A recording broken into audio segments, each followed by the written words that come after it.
tema de hoy va a ser sobre SPI. SPI es un sistema de comunicación serial síncrona.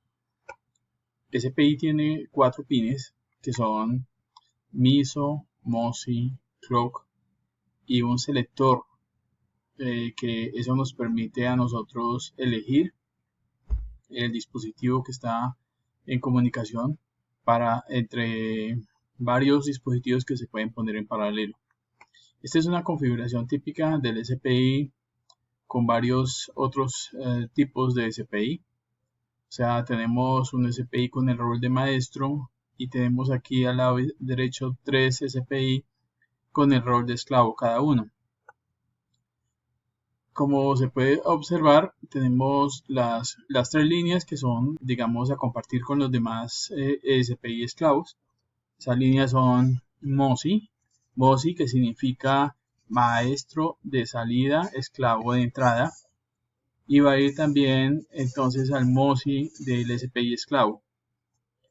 Está el MISO que significa maestro de entrada, esclavo de salida, y va a ir pegado a cada uno de los MISOs de los 3 otros dispositivos que están pegados ahí en paralelo. Y está también el clock o el reloj. Ese reloj está compartido también con los 3 dispositivos. Entonces en este ejemplo que vemos tenemos un maestro, 3 esclavos, 3 líneas compartidas y tenemos 3 líneas individuales, una línea para cada uno de los dispositivos. Esa línea lo que va a hacer es escoger cuál dispositivo es el que se va a comunicar con el maestro. Solamente uno de ellos se puede comunicar con el maestro. Entonces, de esa forma podríamos establecer la comunicación. En el microcontrolador que nosotros tenemos en STM32F113.8T6, 2 SPI, que es SPI 1 y SPI 2. Los dos están colocados, como lo podemos ver aquí, en diferentes buses a diferente frecuencia. El SPI 1 lo tenemos en APB2. Recuerden que APB2 tiene una frecuencia máxima de 72 MHz y APB1 tiene una frecuencia máxima de 36 MHz, que es donde está pegado SPI 2. Entonces podríamos pensar que estos dos dispositivos que están colocados en diferentes buses con diferentes frecuencias, podríamos pensar que uno es más veloz que el otro, pero en realidad las especificaciones dicen que no se puede ir a más de 18 megabits por segundo. Entonces aquí vemos una característica bien especial de los SPIs. Transmisiones de 18 megabits por segundo. Nosotros comparamos eso con, por ejemplo, la comunicación WAR que vimos que trabaja 115.200. Eso es lo típico, es el estándar. Bueno, podríamos ir un poquito más hasta allá, pero entonces estaríamos restringidos un poquito por el cable, ¿no? Por la distancia. También tenemos el I²C. El I²C es un módulo de comunicación de 2 líneas, igual que el RC232 o el WAR, que tiene solamente 2 líneas, TX-RX. El I²C tiene SDA, SSL, o sea, datos y reloj, y pues tierra, obviamente, en cada uno de ellos. Pero el SPI aguanta mayor velocidad. En el I²C vamos hasta 400 kilobits por segundo. Y en el SPI vamos hasta 18 megas en este dispositivo. 18 megabits por segundo. Entonces vemos ahí la diferencia. No hay que ponerle resistencias de pull-up. O sea, resistencias que van desde cada una de estas líneas hasta VCC. No hay que poner como en el I²C. Bien, entonces esas son de las características principales del SPI. Tiene, como les decía, eso tiene 2 SPIs, SPI 1 y SPI 2. Aquí tenemos SPI 1, las 4 líneas que tienen que ver con el acceso, el reloj, el MISO y el MOSI. Que estos son del SPI 1, que también se puede pensar en remapear esas líneas y llevarlas a otros pines y que quedarían dispuestas en este lugar. Y tenemos el SPI 2 que está en PB12, 13, 14 y 15. Entonces son 4 lineecitas. Aquí tenemos más o menos cómo serían los cambios que se presentan en las líneas del SPI. Tenemos el reloj. Por ahora pues no nos vamos a fijar mucho en estos flancos. Vamos a tomar uno de ellos, por ejemplo el de abajo, cpol igual a 0. Entonces, aquí se está tomando los datos en flanco de bajada. Y vemos que el MOSI y el MISO pueden estar dando datos en esas líneas. O sea, mientras el maestro está de salida y el esclavo de entrada en esa línea de MOSI. En la línea de MISO, el maestro está como de entrada y el esclavo de salida. Y en forma bidireccional, no bidireccional, sino en forma full duplex, quiere decir que mientras este el maestro envía hacia el esclavo, también puede ser que el esclavo envíe hacia el maestro por la línea de MISO. ¿Ya? Entonces, aquí vemos que se mandan los datos y cada flanco de bajada, cuando cpol igual a 0, cada flanco de bajada se están tomando los datos. ¿Ok? El primer bit que se envía es el más significativo en este caso, pero eso también se puede programar para que el primer bit que se envíe sea el menos significativo. Aquí vemos la línea NSS de acceso al dispositivo que tiene que estar en 0 para poderlo acceder. Comunicación SPI, que es muy útil y como vemos una transferencia con una velocidad bastante que permite que se pongan módulos de alto contenido de datos o alta transferencia de datos, como es por ejemplo radios de comunicación, como son también pantallas touch o LCD y cualquier otro tipo de información que viaja a alta velocidad. El SPI resulta bastante conveniente. El SPI no trabaja como en el I cuadrado de máquinas de estado. Simplemente usted escribe ahí y llega al otro lado sin problema. Que la configuración siempre viene con una puesta del reloj al dispositivo.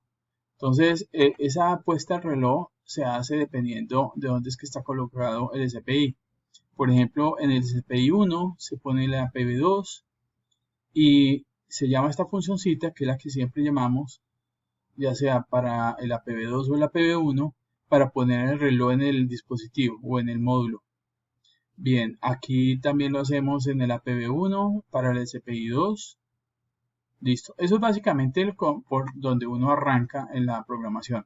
Siempre le pone el reloj al periférico y ahí ya él arranca.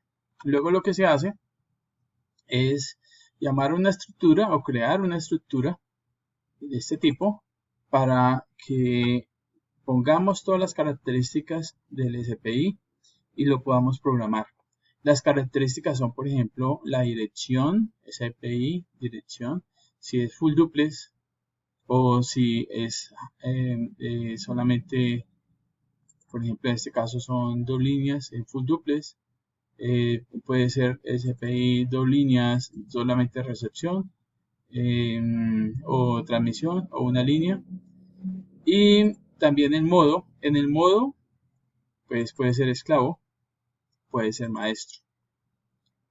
También está una característica del tamaño de bits, puede ser 8 bits o pueden ser 16 bits. Esta partecita era lo que veíamos arriba en la gráfica de las señales. ¿Qué significa? Es en dónde se hace la transición, o sea que si en subida o en bajada, y ahí es donde se está tomando el dato. Eso es como para ponerlo compatible con los diferentes módulos periféricos que hay comercialmente, ¿no? Aquí está la variación del pin NSS, si se hace por hardware o si se hace por software. Y hay aquí un prescaler. El prescaler es de ahí donde se va a tomar como la velocidad del SPI. Porque es que el SPI, como lo vemos acá, tiene una velocidad que está pegada, ¿cierto? O sea, que aquí en este caso, por ejemplo, si tenemos configurado el APB2 con 72 MHz, el SPI estaría trabajando con 72 MHz. Igual aquí, lo máximo que podríamos trabajar son 36. Entonces, esta característica da la posibilidad de que nosotros dividamos esa frecuencia para que trabaje en otra frecuencia diferente. Por ejemplo, si es de 72 MHz, lo divido entre 2 bueno, acá no hay división de 2, sino por 4, por 8, 16, 32. Entonces, si yo lo divido por 4 a 72, entonces me va a quedar en 18. 18. 18 megabits por segundo. O sea que esa sería la frecuencia. Si lo divido por 8, me quedan 9 MHz. Si lo divido por 16, me quedan 4.5 y así sucesivamente. O sea, este prescale es como para fijarle la frecuencia del SPI en lo que va a trabajar. Ahí se debe tener mucho en cuenta el módulo periférico que se va a poner ahí, porque él es el que le indica a usted hasta qué frecuencia máxima puede ir. Bien, y aquí está otro que le indica si el bit más significativo va de primero o el bit menos significativo. En la transmisión era lo que veíamos nosotros acá. Y otra característica es el CRC. Este es un polinomio tipo 7. Pues eso equivale a una ecuación. Una ecuación que en este caso tiene 7. Digamos, es una ecuación de 7 variables.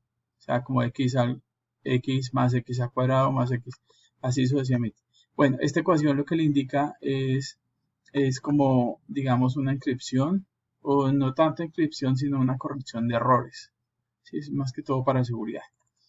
Bien, entonces, una vez nosotros tengamos toda esa característica en la estructura que se definió, ahora sí se pone esa estructura con la función SPI init y ya quedaría entonces todas las características programadas en el SPI.